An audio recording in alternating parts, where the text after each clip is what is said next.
கிட்டத்தட்ட ஒரு 6 பேரை வந்து அதிரடி தாக்குதல், 100க்கும் மேற்பட்டவர்கள் களமிறக்கப்பட்டிருக்கிறார்கள் இந்த இதில். இதை செய்தவர் ரவுடித்துறை அமைச்சர் சேகர். என்னன்னா இதுக்கு மேலே அடிச்சிருக்காங்க. மூஞ்சி, தோள்பட்டை, வடதுகை, இடதுகை, வேற எங்கேயும் அடிக்கல. 6 பேருக்கு 6 பேர் வந்து எத்தனை பேரால் வந்து அடிக்கப்படும்? 120 பேர் சொல்கிறாங்க. 120 பேர் 6 பேர் அடித்தாங்க. நள்ளிரவு 1 மணி அளவில் இந்த ட்ரிப்ஸ் ஏற்றுவதற்காக ஊசி போட்டிருப்பாங்கல்ல, எல்லார் கையிலையும் ட்ரிப்ஸ் ஏற்றுவதற்கு ட்ரிப்ஸ் ஏறிக்கொண்டிருக்கிற போதே கையால் பிடிங்க ரத்தம் ஊற்றிருக்கிறார். முதல்ல ஒரு பெண் போலீஸ் வந்துருக்கு. யார் பிடுங்கினது? முதல்ல ஒரு பெண் போலீஸ் வர்றாங்க. செவிலியர்கள்ட்ட வந்து பேசுவாங்க, யாருக்கும் வந்து அப்பாயின்மெண்ட் போட்டுருக்காங்க, இங்கே எல்லாத்தையும் வெளியில் பிரச்சனையை பிடுங்கி விட்டு வெளியில் அனுப்பியிருக்காங்க. போலீஸ் வந்து பிடிக்கி இந்த பிரபாகரன் என்கிற இந்த இன்ஸ்பெக்டர் இல்லை அந்த மாதிரி வார்த்தையை பயன்படுத்தலாமா? ஏங்க அயோக்கிய பயிலுக்கு இருக்குங்க மரியாதை. இந்த ரவுடி கும்பல் ஒரு மகளிருக்கு பாதுகாப்பான நடைபெற்றிருக்கோம். வெக்கமா இல்லை உங்களுக்கெல்லாம்? நான் கேட்குறேன், ஒரு கர்ப்பிணி பெண்ணை கயவர்களை கொண்டு உயிருக்கு போராடுகிற நிலைமையை உருவாக்கி வைத்திருக்கிறீங்க. கொலை முயற்சி வழக்கு இதுவரை போடலை. இந்த பிரபாகரன் இதுவரை முதல் தகவல் அறிக்கை கொடுக்கல. அப்படி என்றால் நீங்கள் யாரை காப்பாற்றுவதற்கு காவல்துறை இயங்கி கொண்டிருக்கு? நாங்களாம் என்ன வெள்ளரிக்காய் நினைச்சிங்களா? விஷம் வச்சிருவோம், ஞாபகம் வச்சுக்கோ. பதவி ஆத்திரமும் கோபமும் உள்ள அடக்கிக்கிட்டு இருக்க. நான் 2 மாதம் பொறுத்துருங்க, உங்களுக்குலாம் வைக்கிறேன் வீடு. இப்போ இந்த சேகர்பாபு என்ன பண்ணுறான்னா, சம்பவம் நடைபெற்ற 13 மணி நேரத்திற்கு பிறகு ஒரு 3 பெண்களை வந்து செட் பண்ணி தாக்குதல் நடத்தினார்கள். யார்? தாவேக்காங்க. விஜய்க்கு வாக்கு போடலைன்னா உதப்பம் சொல்லி அடித்ததாக பொய் வழக்கை புனைவதற்கு 3 பேரை கொண்டே இப்போ ராஜீவ்காந்தி அரசு பொது மருத்துவமனையில் கொண்டே போடலை, உட்கார வச்சு. வா களத்துக்கு வா பார்ப்போம், நீயா நானான்னு பார்த்துருவோம். இப்போ நான் சவால் விடுறேன், நான் வர்றேன், என் மேலே கை வைக்க சொல்லுங்க பார்ப்போம். தைரியம் இருந்தா, தெம்பு இருந்தா, திராணி இருந்தா, நீ முதலமைச்சர் மனைவிக்கு உதவியாளராக இருந்தா என் மேலே கை வைப்போம்.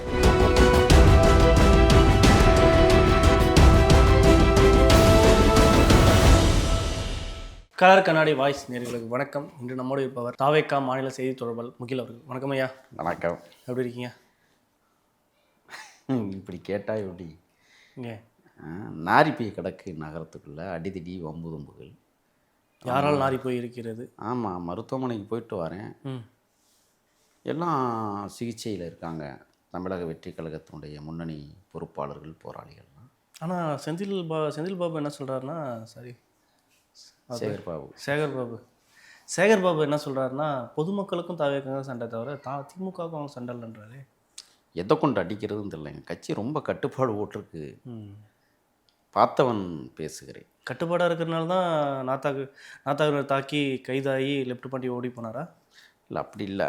நீங்கள் அங்கே நடைபெற்ற சம்பவம் வேறு. முதல்ல ஒப்பிடக்கூடாதுன்றீங்க. ஆமாம், அங்கே வந்து அந்த சாக்கடை வந்து தேவையில்லாமல் எங்கள் தலைவராக தொடர்ச்சியாக பேசுகிறேன். நாங்கள் பேசுகிறதே இல்லை. பேசாமல் இருப்பவர்களே சும்மா வம்புக்களுக்கு இது திமுகவுடைய அஜெண்டா. என்னென்னா, இப்போ திமுக தான் அவனை இயக்கிக்கிட்டு இருக்கு, சரிங்களா? அப்போ அவனை வம்புழுப்பான். அப்போ நம்ம வந்து எதிர்த்த வினை ஆக்குவோம், அதை ஒரு செய்தி ஆக்கிடுவோம். அதிலேருந்து இவங்களை காலி பண்ணணும். பல கோணங்களில் இந்த தில்லுமுள்ளு கட்சி திருட்டு முன்னேற்ற கழகம் வந்து தமிழக வெற்றி கழகத்தை ஏதாவது ஒரு வகையில் வம்புழுத்துறணும். கரூரில் தொடங்கின அந்த பிரச்சனை இன்றைக்கி அவங்க நிப்பாட்டலை, எங்காவது மாட்டுவாங்களான்னு நினைக்கிறாங்க. நாங்கள் அப்படி நினைக்கல. நாங்கள் மக்களுக்காக கடமையாற்றுகிற பணியில் தொடர்ந்து ஈடுபட்டு கொண்டிருக்கிறோம். அதனால் நீங்கள் குறிப்பிடுகிற அந்த பிரச்சனை வேறு. இந்த பிரச்சனை என்ன? இந்த பிரச்சனை என்னென்னா, எப்படி நடந்துச்சு, எப்போது நடந்தது? 11 நாட்களாக, கிட்டத்தட்ட 13 நாட்களாக வந்து என்ன செய்கிறாங்கன்னு சொன்னால், நம்மளுடைய தம்பிமார்கள் வந்து கள ஆய்வை மேற்கொள்கிறாங்க. எந்த பகுதியில்? ஆமாம், துறைமுகம் பகுதி. ஓகே.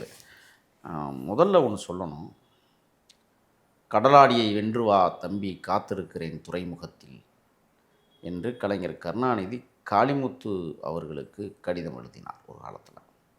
எந்த காளிமுத்துன்னு கேட்டுறாதீங்க, சீமானுடைய மாமே. அப்படி அரசியல் இருந்தது.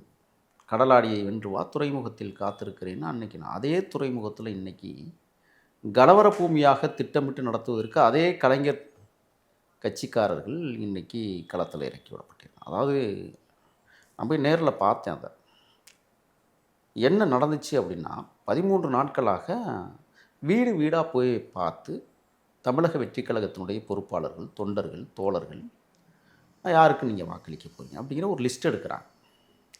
அந்த லிஸ்ட்டில் தமிழக வெற்றி கழகம் அதிக பெரும்பான்மையான வாக்குகள் அப்படிங்கிற ரீதியில் கலாய்வில் அவங்க கண்டுபிடிக்கிறாங்க. துறைமுக தொகுதியில் வெற்றி பெறுவது உறுதி. உறுதி, அதெல்லாம் மாற்றம் இல்லை, நீங்கள் எழுதி வச்சுக்கோங்க. ம். இது வந்து ஒரு 13 நாட்களாக போனது ஆளுங்கட்சியான அந்த திருட்டு முன்னேற்ற கழகத்துக்கு ஒரு ஒரு பதற்றம். கதறானுங்க, என்ன பண்ணுறதுன்னு செய்யலை. அதாவது கடந்த 13 நாட்களாகவே வம்பை இழுக்கணும், சண்டையை உருவாக்கணும், கலவரத்தை மாற்றிடணும். இதை அதில் சில பேரை படுகொலை பண்ணிட்டோம்னா கொஞ்சம் நம்ம அரசியல் ஆதாயம் பெறலாம்னு கரூரை போல நினைத்த கும்பல் தான் இந்த ரவுடித்துறை அமைச்சர் சேகர் பாபுவினுடைய கும்பல். இதில் என்ன நடக்குதுன்னா, அந்த 13 நாட்களாக தாக்குவதற்கான முயற்சியெல்லாம் பண்ணிகிட்டே இருக்காங்க. நம்ம ஆட்கள் வந்து என்ன செய்கிறாங்கன்னா, அதை சாதுவா இலகுவா அப்படி மாற்றி களத்தை வேறு மாதிரி கொண்டு போய் சில இடங்களில் வந்து 100 பேர் திரண்டு போய் கேட்குறதும், சில இடங்களில் தேவையானால் 6 பேர் 10 பேர் போய் கேட்குறதும். ஆனால் இந்த மாதிரி விடயங்கள் போயிட்டுருக்கும்போது நேற்று அவர்களுக்கு ஒரு சந்தர்ப்பம். 6 பேர் மட்டுமே போன இடத்துல வம்பு எடுக்கிறாங்க.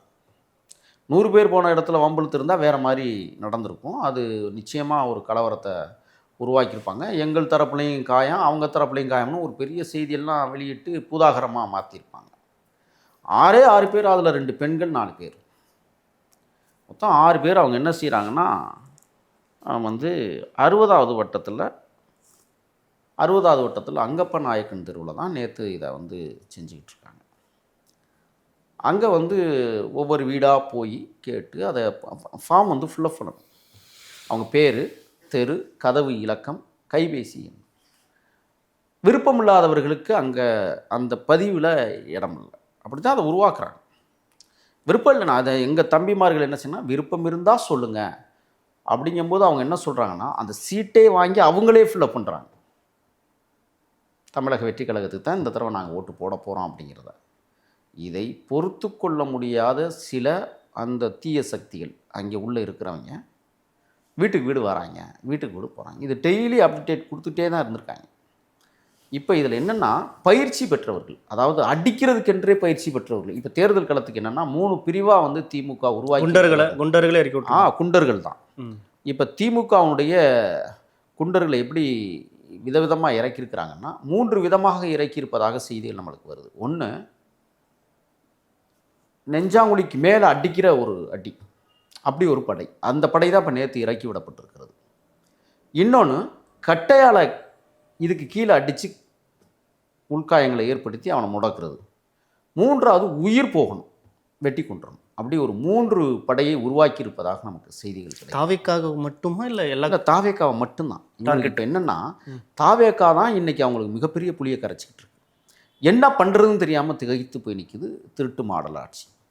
இப்போ இதில் வந்து நேற்று இறக்கப்பட்ட அந்த கும்பல் வந்து என்னென்னா, கிட்டத்தட்ட ஒரு 6 பேரை வந்து அதிரடி தாக்குதல், 100க்கும் மேற்பட்டவர்கள் களமிறக்கப்பட்டிருக்கிறார்கள். இந்த இதை செய்தவர் ரவுடித்துறை அமைச்சர் சேகர் பாபு. எப்படி இதை திட்டம் திட்டுறாங்கன்னா, அந்த வார்டுக்குள்ளேயே 60வது வார்டுக்குள்ளேயே வந்து ஒருத்தரை இறக்கி விட்டுருக்காங்க. ஆசாத் பாய் அப்படிங்கிறவர். இவர் ஆசாத் பாய். இவர் என்ன செய்கிறாருன்னா, அதிமுகவில் சேகர் பாபுவுடன் இருந்த ரவுடி கும்பலுடைய தலைவன். இப்போ திமுகவில் சேகர் பாபு வந்ததுக்கு பிறகு அதே சேகர் பாபுவோடு இவர் போய் இப்போ திமுக ரவுடி கும்பலின் தலைவனாக மாறிட்டார். அந்த ஆசாத் பாய் அவர் இங்கே மாநகர மெம்பர், அது என்ன சொல்லுவாங்க, கவுன்சிலர். எப்படி ஆளுக்கு சீட்டு கொடுத்து ஜெயிக்க வச்சுருக்காங்க பாருங்க. அந்த ஆளு தலைமையில் தான் இப்போ இந்த படை வந்து உள்ளே இறக்கப்படுது. இதில் முக்கியமான ஆள் யாருன்னா, திராவிட முன்னேற்ற கழக திருட்டு முன்னேற்ற கழகத்தினுடைய வட்டச் செயலாளர் கவியரசுங்கிறவன் தான். இவன் தான் ஆட்களை திரட்டி வெளியில் கொண்டு வரும். இதில் என்ன ஒரு செய்தின்னா, முதல்ல 6 பேர் குடிசையாக போய், குடிசைகள் தானே என்ன இருக்குது இங்கே, இத்தனை ஆண்டுகள் ஆட்சியில் ஒரு கோபுர மாட மாளிகைகள் கட்ட முடியாத அவஸ்தைப்படுகிற அன்றாடங்காட்சி மக்கள்கிட்ட போய் எங்கள் பிள்ளைங்க யாருக்கு வாக்களிப்பீர்கள் என்ற அந்த இதை கொடுத்து வேலை செஞ்சுக்கிட்டு இருக்கிற போது தான் இந்த ரவுடி கும்பல் உள்ளே இறங்கி என்னென்னா, இதுக்கு மேலே அடிச்சுக்கிறாங்க. மூஞ்சி, தோள்பட்டை, வடதுகை, இடதுகை, வேறு எங்கேயும் அடிக்கலை. 6 பேருக்குமே. 6 பேர் வந்து எத்தனை பேரால் வந்து அடிக்கப்பட்டது? 120 பேர் சொல்கிறாங்க. 120 பேர் 6 பேர் அடித்தாங்களா? அடுத்து அதாவது 6வது நிமிஷத்தில் அத்தனை பேரும் இறக்குறாங்க. அப்போ இது திட்டமிட்டது தான். அங்கே பொதுமக்கள் யாரும் வேடிக்கை, ஏங்க 120 பேர் வந்தால் எப்படிங்க, யார் பாதுகாப்பு கொடுப்பா? இதில் என்ன தெரியுங்களா, எங்களது தங்கை இல்லை, முக்கியமாக எங்கள் தலைவர் நெஞ்சத்தில் குடியிருக்கிற பரணின்னு ஒரு தங்கச்சி, மிகச்சிறந்த களப்போராளி. அவங்க 4 மாதம் கர்ப்பிணியாக இருக்காங்க. அந்த பாப்பாவுக்கு அதே இடத்துல அடி, இடது கையிலையும் வலது கையிலையும் பின்புறமாக வந்து தாக்கியிருக்கிறார்கள். இந்த கழுத்தில் அடிச்சிருக்காங்க. அதாவது பின்புறமாக அடிக்கும் போது கீழே விழுந்துருச்சு தங்கச்சி. எழுந்து சுதாரித்து பார்ப்பதற்குள்ள மயக்க நிலைக்கு போயிடுச்சு. இங்கே அடிச்சிட்டாங்க. கர்ப்பிணி பெண். எத்தனை பேர் ஹாஸ்பிட்டல் அட்மிட் ஆகிருக்காங்க? மொத்தம் 6 பேர். என்னவா நிலை? அவங்க ஒவ்வொன்றா சொல்லிட்டு வந்தால் தான் உங்களுக்கு புரியும் என்னென்னா. ஏன்னா நம்ம சொல்லக்கூடியதை தெளிவாக சொல்லிடணும்ல. இந்த பொண்ணு இன்னொரு பொண்ணு கர்ப்பிணி பெண், 2 பெண்ணையும் கூட்டிகிட்டு ஒரு கட்சி தொண்டன் தன்னுடைய சொந்த ஆட்டோவில் வர்றான். எதுக்கு? இந்த வேலை செய்கிறதுக்கு. வாக்கு யாருக்கு செலுத்த இருக்கிறீர்கள் அப்படிங்கிறத கேட்குறதுக்காக வந்த இடத்துல பாருங்கள், தங்கச்சி கர்ப்பிணி, வீட்டில் இல்லை, அது வெற்றி கழகத்திற்காக உழைக்க வந்த தங்கச்சியை, அதில் ஒரு தங்கச்சி என்ன பண்ணீங்க, அவங்களும் கர்ப்பிணி. அவங்க என்ன சொல்கிறாங்கன்னா, நீங்கள் போய் வீடு வீடாக போயிட்டு வாங்க, நான் ஆட்டோவில் உட்காந்துக்கிறேன், இல்லை நான் வீட்டுக்கு போகிறேன், எனக்கு ஒரு மாதிரியாக வருது. ஏன்னா கர்ப்பிணியாக அவங்களும் இருக்கிறாங்க. சரி நீ போகிறதுனா போ, நாங்கள் நின்று வேலை செஞ்சுட்டு வரோம் அப்படின்னு சொல்லிட்டு அந்த ஆட்டோக்காரனும் அந்த பொண்ணும் 2 பேருமே வீடு வீடாக போகிறாங்க. பவானிங்கிற அந்த தங்கச்சி ஒரு வீட்டுக்குள்ளே வேலை செஞ்சுட்டு அப்படி வெளியில் வர்றாங்க. அந்த திருத்தம்லாம் பண்ணிவிட்டு வந்தோடனே அடிச்சிருக்கிறானுங்க. கேட்கவே இல்லை. யாருன்னே முகம் தெரியாதவர்கள் அடிக்கிறார்கள். ஒன்று இதில் வந்து இப்போ மிஸ்டர் ஜாஃபர் ஹுசேன் தம்பி வந்து தீவிரமாக துறைமுகம் தொகுதியில் களப்பணியாற்றக்கூடிய தம்பி. தாவேக்காவோட முக்கிய முன்னணி பொறுப்பாளர்களில் ஒருத்தர். இவர் தான் அந்த 60வது வட்டத்துக்குள்ளே சுற்றி இவரோட ஒரு 3 பேர் சுழன்று வேலை செஞ்சு கள செயல்பாட்டாளர் தீவிரமாக வேலை செஞ்சுருக்காங்க 13 நாட்களாக. அதில் முகேஷ். இந்த 2 பேருக்கும் எப்படி அடிச்சிருக்காங்கன்னா, நான் பார்த்தேன், இந்த 2 பக்கம் இருக்குல்ல ஷோல்டர், இந்த ஷோல்டரில் அடிச்சிருக்காங்க கட்டி வச்சு. இதை நீங்கள் போனீங்களா, போட்டு ஏதாவது எடுத்து வந்தீங்களா? எல்லாமே நான் தர்றேன். காட்டினா கொஞ்சம் நல்லாயிருக்கும். இல்லை, நான் நேரடியாக தரேன், நீங்கள் போட்டுருங்க. இல்லை, அப்படியே சும்மா அப்படி காட்டுங்க, கொஞ்சம் நல்லாயிருக்கும். போட்டோ அவர் தான் அடி தாக்கப்பட்டது. இவரை வந்து தான் மிக கொடுமையாக தாக்கியிருக்காங்க. இதில் என்ன ஒரு செய்தினா, இந்த இப்போ நான் காட்டணும்ல, இந்த ஜாஃபர் ஹுசேனா அந்த மாதிரி முகேஷையும் அதே மாதிரி மூஞ்சில் அடித்து இந்த இடத்துல இங்கே ரத்தக்கட்டு இருக்குது, இங்கெல்லாம் ரத்தக்கட்டு. அவங்க திட்டமிட்டு பயிற்சி கொடுத்து அனுப்பி வைக்கப்பட்ட குண்டர்கள், ரவுடிகள். இதில் திலீப்னு ஒருத்தர் தம்பி, பாவம், அவர் இதில் வலுவாக தாக்கப்பட்டிருக்கிறார்.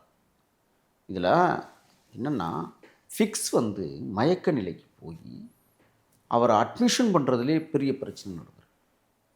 உயிருக்கு போராடி இருக்கிறார். மூச்சு வாங்கியிருக்கு, அதிக அளவுக்கு மூச்சு திணறல் ஏற்பட்டிருக்கு.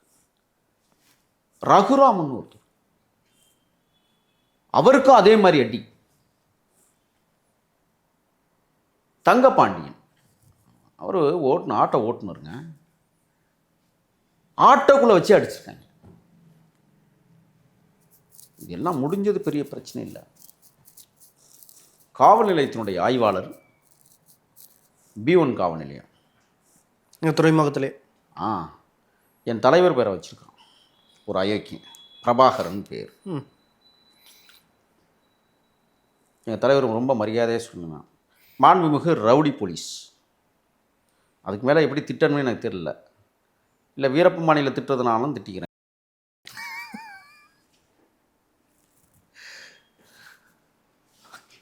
அதிகாரத்தை துஷ்பிரயோகம் செய்யக்கூடிய அளவில் இந்த பிரபாகரன் என்கிற இந்த இன்ஸ்பெக்டர். இல்லை, அந்த மாதிரி வார்த்தையை பயன்படுத்தலாமா? ஏங்க, அயோக்கிய பயிலுக்கு இருக்குங்க மரியாதை. சட்டத்தின்படி ஒருவன் நடக்க வேண்டும். சட்டத்தை பின்பற்றக்கூடியவர்கள் சட்டத்தை பின்பற்றக்கூடியவர்களாக இருக்க வேண்டும். அவங்க அப்படி நடக்கல, நம்ம அப்படி ஒரு வார்த்தை பண்ணி ஒரு பொறுப்பில் இருக்கீங்க. நான் என்ன கேட்குறேன்னா, சட்டத்தை கையில் வச்சிருக்கிறவனுக்கே இந்த சட்டத்தின் மீது மரியாதை கொடுப்பதில்லைங்கும் போது அவனை ஏன் நான் மதிக்கணும்னு நீங்கள் சொல்லுங்கள் நீங்கள். நான் இன்னும் தடித்த வார்த்தை போடவா? எங்கள் தலைவர் கட்டுப்படுத்தி வச்சுக்கிறார் எங்களை. அமைதியாக பேச வேண்டும், எதிரிகள் துரோகிகள் இருப்பார்கள், அவர்களையே மரியாதை கொடுத்து பேச வேண்டும். இந்த மாண்புமிகு இந்த பிரபாகரன் என்ன சொல்லியிருக்கிறான் தெரியுமா? நின்னா உதவிழுக்கும் ஓடி போயிரு, அதிகமாக அடிப்பாங்க நிற்காத, தடுக்காம அவர் வந்து வழிகட்டி நீங்கள் போங்கன்றார். நின்னா அடிச்சிடுவோண்டாங்கிறார். இவனெல்லாம் தகுதி நீக்கம் செய்கிறதா வேண்டாம்? வீடியோ இருக்கு, பேசின வீடியோ. இன்னொன்று தெரியுமா, அங்கே வந்த காவல்துறை அதிகாரிகள் யாருமே தொப்பி அணியலைங்க. ரூல்ஸ் இருக்கா இல்லையா? எவனும் தொப்பி அணியலை. அப்போ இவங்களுக்கு என்ன மரியாதை சொல்லுங்கள், நீங்கள் சொல்லுங்கள். எங்கள் பிள்ளைகளை அமைதியாக அன்றாடங்காட்சி மக்கள்கிட்ட போய் யாருக்கு ஓட்டு போடுவீன்னு ஒரு லிஸ்ட்டு எல்லா கட்சியும் எடுக்குது, நாங்களும் எடுக்கிறோம். எங்கள் சர்வேக்கு நாங்கள் எடுக்கிறோம். முடிஞ்சால் பாதுகாப்பு கொடு, பாதுகாப்பு கொடுக்க துப்பு இல்லைன்னா விலகி நில்லு. அடிக்கிறதை வேடிக்கை பார்த்து விட்டு அடிப்பவர்களை தூண்டி விடுகிறது எவ்வளோ பெரிய மோசமான வேலை என்பதை பார்க்கணும். இந்த பிரபாகரனை டிஸ்மிஸ் பண்ணணும் நான் சொல்கிறேன். தமிழக வெற்றி கழகத்தின் சார்பில் டிஸ்மிஸ் பண்ணணும். அவருடன் சேர்ந்த 6 காவலர்கள் அடிப்பவனுக்கு பாதுகாப்பு கொடுத்துருக்காங்க. எப்படி இருக்கு? இதை நீங்கள் என்ன சொல்லுவீங்கன்னு சொல்லுங்கள். இல்லை மரியாதையாக பேசக்கூடாது அப்படின்னா இங்கங்கங்கன்னு போடவா? பிரபாகரன் இங்கங்க பித்தலாட்டம் பண்ணுறாங்கங்கங்க சொல்லவா? அயோக்கியர்கள், காவல்துறை ரவுடிகள். நான் உங்களுக்கு ஒரு பதிவு சொல்லவா?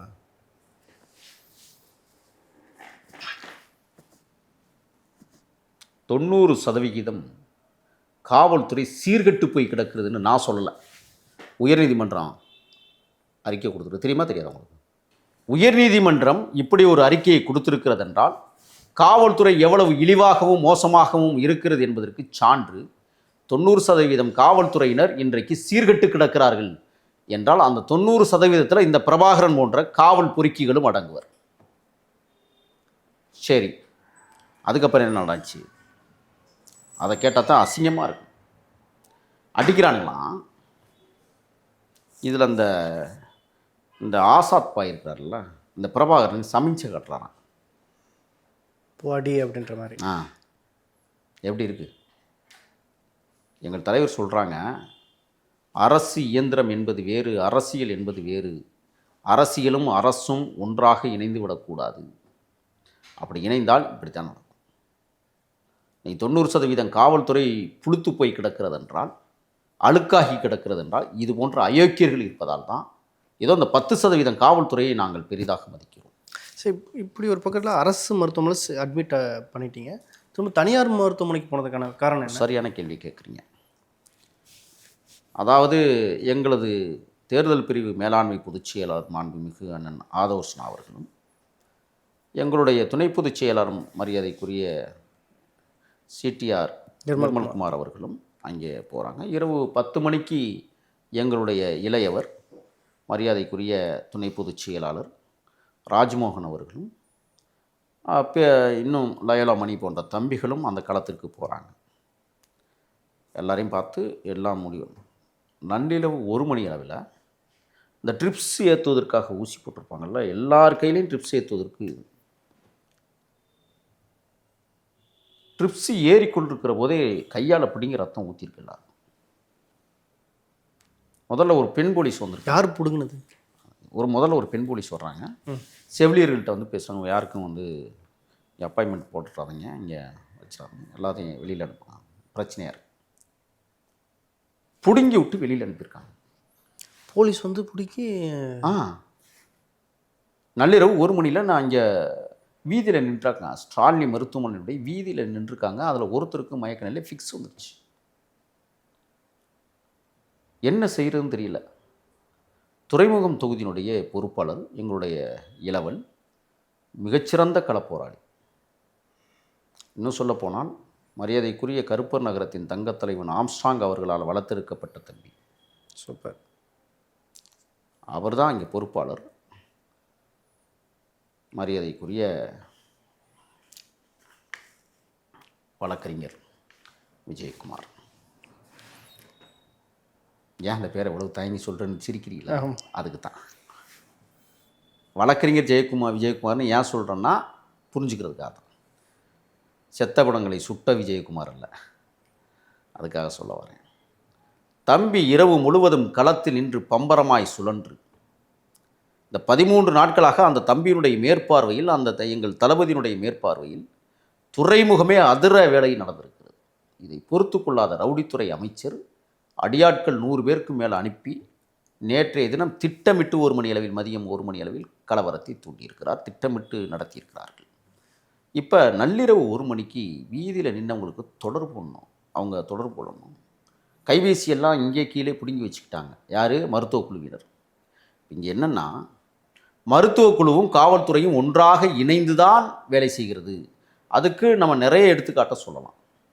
இதுவரை நடைபெற்றிருக்கிற என்கவுண்டர் வழக்குகளில் போலீஸு சுட்டது எல்லாமே மருத்துவர்களுக்கு தெரியும். சுடப்பட்டது தான், திட்டமிட்டு சுடப்பட்டதான். இந்த மருத்துவர்களெல்லாம் களை எடுக்கணும்னு நான் சொல்ல வரேன். காவல்துறைக்கு சாதகமாக செயல்படுகிற மருத்துவர்கள். இப்போ ஸ்டான்லி மருத்துவமனையும் காவல்துறைக்கு மட்டுமல்ல, ரவுடித்துறை அமைச்சர் சேகர்பாபுக்கும் ஆதரவாக செயல்படுகிற குற்றச்சாட்டை நாங்கள் பதிவு செய்கிறோம். நள்ளிரவு 1 மணிக்கு வெளியில் விரட்டி வீதியில் நிற்க வச்சுட்டாங்க. உடனடியாக எங்கள் கள போராளி இளையவர் தம்பி விஜயகுமார் அவர்கள் அந்த இடத்துக்கு உடனடியாக வந்து உடனே எங்களுடைய மருத்துவர் அணி மாநில ஒருங்கிணைப்பாளர் மரியாதைக்குரிய ஐயா ரவி, அவர் தான் எம்டி, அந்த மருத்துவமனையுடைய நிர்வாக இயக்குனர், அவர் உடனடியாக தம்பி விஜயகுமார் தொடர்பு கொண்டு இந்த மாதிரி 6 பேருக்கும் சிகிச்சை அளிக்க வேண்டிய தேவை இருக்கிறது என்று சொன்ன உடனே உடனடியாக மருத்துவமனைக்கு கொண்டு வாங்கணும். சண்முகம் மருத்துவமனைன்னு அந்த மருத்துவமனை சீட்டு தான் அது. சூப்பர். அங்கே தான் நான் போயிட்டு பார்த்துட்டு வரேன். Multi speciality. ஆமாம், அது ஆங்கிலத்துக்கு வார்த்தை வர மாட்டேங்குது. பல்நோக்கு மருத்துவமனை. இந்த பல்நோக்கு மருத்துவமனையில் இன்றைக்கி இந்த 6 பேரும் 101வது அந்த வார்டில் 6 பேருக்கும் தீவிர சிகிச்சை பிரிவில் சேர்க்கப்பட்டிருக்கிறார்கள். ஒவ்வொருத்தரும் நான் போய் பார்க்கும்போது தைரியத்தோடும் நெஞ்சுரத்தோடும் அவர்கள் நம்மிடத்தில் பேசுகிறார்கள். நாங்கள் விடவே மாட்டோம், திருப்பி வேலை செய்வோம். இப்போ நீங்கள் சந்திச்சிங்களா? சந்திச்சாங்க. என்ன சொல்கிறாங்க? எல்லாருமே என்ன சொன்னால், திட்டமிட்டு ரவுடி கும்பலை இறக்கி விட்டு இந்த பிரபாகரன் இருக்கிறார்ல, இந்த இப்போ என்னென்னா, இந்த P1 காவல் நிலைய ஏரியா இருக்குல்ல, அந்த ஏரியாவுடைய தற்காலிக சட்டமன்ற திராவிட முன்னேற்ற கழக உறுப்பினர், மாவட்ட செயலாளராக கூட இருக்கலாம் அந்த பிரபாகரன். திமுக மாவட்ட செயலாளர் காவல்துறை அதிகாரி பிரபாகரன் அவர்கள் என்ன சொல்லியிருக்கிறாருன்னா, இங்கெல்லாம் வந்து எதுவும் நடக்கலை, நீங்கள்லாம் டிஸ்சார்ஜ் ஆகி போயிருங்க அப்படின்னு சொல்லியிருக்கிறாரு. செய்திகள் வெளியில் வந்துருச்சு, ஊடகங்கள் செய்தியை பரப்பிடுச்சு. இவர் வந்து காவல்துறையை ஏவி விட்டு நள்ளிரவு 1 மணிக்கு மேலே எல்லாரையும் வெளியில் தள்ளி விட்டு வேடிக்கை காட்டிட்டு மருத்துவமனைக்கு மிரட்டல் விடுறார். சண்முக மருத்துவமனைக்கு. என்ன அயோக்கியத்தனம்! தமிழக வெற்றி கழகம் என்ன தூசி படிஞ்ச இயக்கமா, இல்லை 75 வருஷ பவளவுலா பாப்பாவா? நாங்கள் எழுந்து வருகிற இளைஞர் பெருவெல்ல கூட்டம். பிரபாகரனுக்கு எச்சரிக்கை விடுக்கிறோம், பயந்துக்கிட்டுலாம் இல்லை. காவல்துறை பிரபாகரனுக்கு எச்சரிக்கை தான்.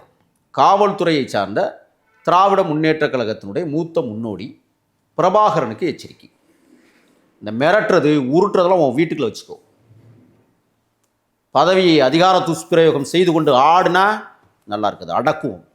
சட்டம் எங்களுக்கும் தெரியும், சட்ட ரீதியாக எதிர்கொள்வோம். இப்போது உடல் ரீதியாக ஓரளவுக்கு நல்லா முன்னேறி இருக்காங்களா? இதுவரை வழக்கு பதிவு செய்யலை இந்த பிரபாகரன்.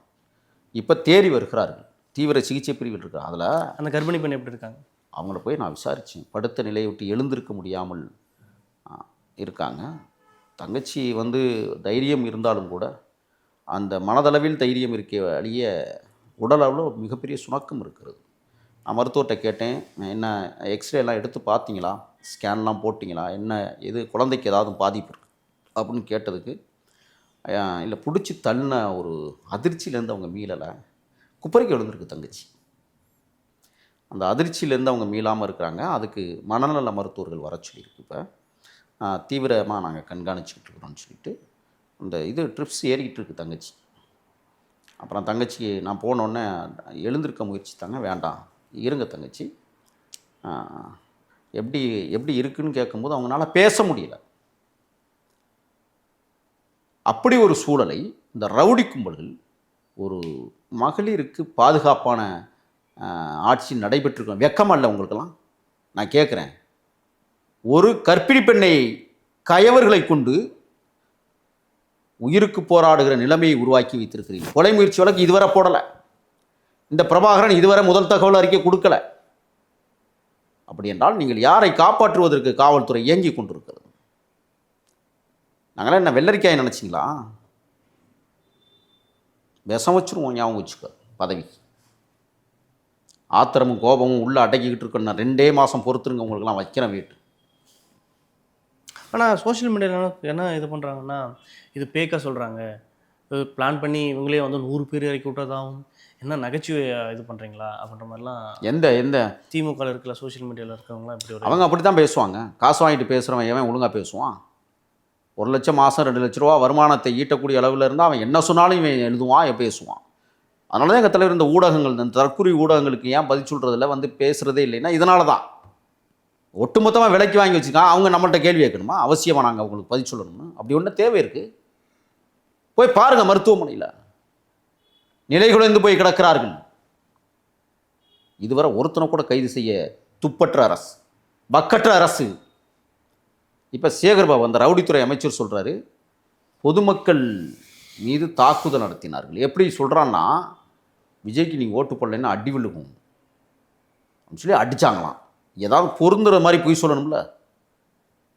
இந்த அமைச்சருக்கெல்லாம் நான் என்ன கேட்குறேன்னா, தொடர்ந்து இந்த முதலமைச்சர் குற்றவாளிகளை மட்டுமே பாதுகாக்கிற அரசாக இருக்கிறது. அது வேங்கவயல் பிரச்சனையில் குற்றவாளிகளை பாதுகாத்தது. நாங்குநேரி மாணவன் சின்னசாமியை வெட்டியவர்களுக்கு பாதுகாப்பு கொடுத்து சின்னத்துறை. அதுக்கப்புறம் பார்த்தீங்கன்னா கனியாமூர் கள்ளக்குறிச்சி ஸ்ரீமதி மரணத்தில் குற்றவாளிகளை பாதுகாத்தது. 8125 படுகொலைகள் நடைபெற்றிருக்கிறது. இதுவரை யாரும் தண்டிக்கப்பட்டதாக வரலாறு இல்லை. எல்லா குற்றவாளிகளையும் பாதுகாக்கிற அரசு ஸ்டாலின் அரசு. இப்போ இந்த விஷயத்திலே குற்றவாளிகளை பாதுகாத்து நிற்கிறது. கருப்பர் நகரத்தின் தங்க தலைவன் அண்ணன் ஆம்ஸ்ட்ராங்கையே படுகொலை செய்தவர்களை பாதுகாப்பாக வைத்திருக்கிற அரசு இதுதானே. அதனால தான் நாங்கள் இப்போ என்ன சொல்கிறோம்னா, எங்களுடைய துறைமுகத்தினுடைய பொறுப்பாளர் தம்பி இளையவர் களப்போராளி வழக்கறிஞர் விஜயகுமாருக்கு பாதுகாப்பு கொடுக்கப்பட வேண்டும். எந்த நேரத்தில் எது வேண்டுமானாலும் நடக்கலாம். இவர்கள் கொலை திட்டத்தை உருவாக்கி வைத்திருப்பார்களோ என்கிற சந்தேகத்தை நாங்கள் எழுப்புகிறோம். அடிச்சிருக்கீங்க முதல்ல, அடுத்து 2ஆம் கட்ட பயிற்சியாளர் விடுறான், குறவலைக்கும் இடுப்புக்கும் இடையில அடிச்சுன்னு இருக்கிற ஒரு அமைப்பு. அதுக்கப்புறம் உயிருக்கு உத்தரவாதம் இல்லாத ஒரு டீமு. மொத்தம் 3 டீமை நீங்கள் உருவாக்கி வச்சுருக்கீங்கிறது எங்களுக்கு தகவல் வந்திருக்கு.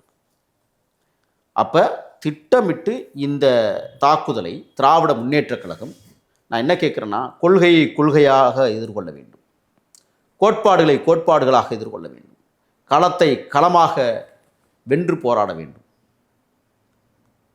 ஆக நாகரிகமற்ற அரசியலை இவர்கள் அந்த காலத்திலிருந்து இந்த காலம் வரை ரவுடிகளை மட்டுமே கையில் வைத்துக்கொண்டு சென்னை நகரத்தை கைப்பற்றுவதற்கு எல்லா திட்டங்களையும் தீட்டியதைப் போல இந்த 2026 தீட்டி விடலாம் என்று கனவு கொண்டு கொண்டிருக்கிறார்கள். ஊடகங்கள் வந்து அவங்களை வந்து பேட்டி ஏதாச்சும் எடுத்தாங்களா? எப்படி அடிபட்டது? எடுத்திருக்காங்க, வரும், விரைவில் வரும். இப்போ இந்த சேகர்பாபு என்ன பண்ணுறான்னா, அந்த சம்பவம் நடைபெற்ற 13 மணி நேரத்திற்கு பிறகு ஒரு 3 பெண்களை வந்து செட் பண்ணி தாக்குதல் நடத்தினார்கள். யார்? தாவேக்காவினர். விஜய்க்கு வாக்கு போடலைன்னா உதப்பம் சொல்லி அடித்ததாக பொய் வழக்கை புனைவதற்கு 3 பேரை கொண்டே இப்போ ராஜீவ்காந்தி அரசு பொது மருத்துவமனையில் கொண்டே போட்டிருக்காங்க. போடலை, உட்கார வச்சுருக்காங்க. ஏன் துறைமுக தொகுதியில் ஏன் டார்கெட் பண்ணாங்க? அது அந்த சேகர்பாபு ரவுடித்துறை அமைச்சர் வந்து அவரோட தொகுதி, அது அவரோட தொகுதி இல்லை, திருப்பியும் ஜெயிக்கணும்ல. வா களத்துக்கு வா, பார்ப்போம், நீயா நானான்னு பார்த்துருவோம். இப்போ நான் சவால் விடுறேன், நான் வர்றேன், என் மேலே கை வைக்க சொல்லுங்க பார்ப்போம். தைரியம் இருந்தா, தெம்பு இருந்தா, திராணி இருந்தா, நீ முதலமைச்சர் மனைவிக்கு உதவியாளராக இருந்தா என் மேலே கை வை பார்ப்போம். இப்போ அங்கிருந்துட்டு தான் வர்றேன். நான் ஆணவ போக்கை அடக்குவதற்காகத்தான் தமிழக வெற்றி கழகம் இன்றைக்கு தலை நிமிர்ந்து துறைமுகத்தில் திமிரோடு நிற்கிறது. இன்றைக்கி எங்கள் பசங்க வேலை செய்யலைன்னு நினைக்கிறீங்களா? இங்கே துறைமுகத்தில் 500 பேர் வேலை செஞ்சுக்கிட்டு இருக்கான், பார்த்துட்டு தான் வரேன். ஒரு பக்கம் அடி, மருத்துவமனையில் சிகிச்சை, இன்னொரு பக்கம் களம். தெளிவாக நிற்கிறான் என் தம்பிமார்கள். எங்கள் தலைவர் இடுகிற கட்டளைக்கு கட்டுப்பட்டு வாயே பேசாமல் வேலை செஞ்சுக்கிட்டு இருக்கிறோம். நாங்கள்லாம் எங்கள் தலைவர் வந்து உம்முன்னு சொன்னால் நாங்கள் எப்படி வேணாலும் பேசுவோம்.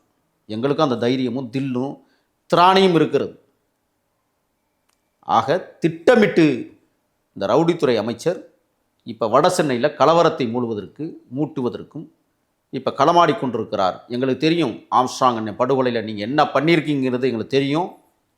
மீண்டும் ஒரு படுகொலையை செய்வதற்கு திட்டம் தீட்டுகிறார்கள் என்கிற சந்தேகம் வலுவாக இருக்கிறது. எங்கள் களத்தினுடைய போராளியாக தலைநிமிர்ந்து நிற்கக்கூடிய துறைமுகம் பொறுப்பாளர் விஜயகுமாரை பாதுகாக்க வேண்டும். அவர் உயிருக்கு உத்தரவாதம் இல்லை. ஆகையால் அவருக்கு உரிய பாதுகாப்பை நீதிமன்றத்தின் மூலமாக பெற வேண்டிய சூழல் இருக்கிறது. இன்றைக்கு எந்த நேரத்தில் எந்த அசம்பாவிதங்களும் வட சென்னையில் நடக்க நேரிடலாம். ஏனென்றால் இந்த ரவுடித்துறை அமைச்சர் ஆடுகிற ஆட்டத்திற்கு அளவே இல்லாமல் தொடர்ச்சியாக தொடர்ந்து கொண்டிருக்கிறது. அடுத்த கட்ட நடவடிக்கை என்ன பிளான்? தமிழக வெற்றி கழகம் எங்கள் தலைவர் மிக விரைவில் ஒரு விஷயத்தை அறிவிக்க போகிறாங்க. கொஞ்சம் பொறுத்துருங்க. ஏன்னா கள வேலைகள் நிறைய போயிட்டு இருக்கிறதுனால கவனச்சிதறல் வந்துவிடக்கூடாது.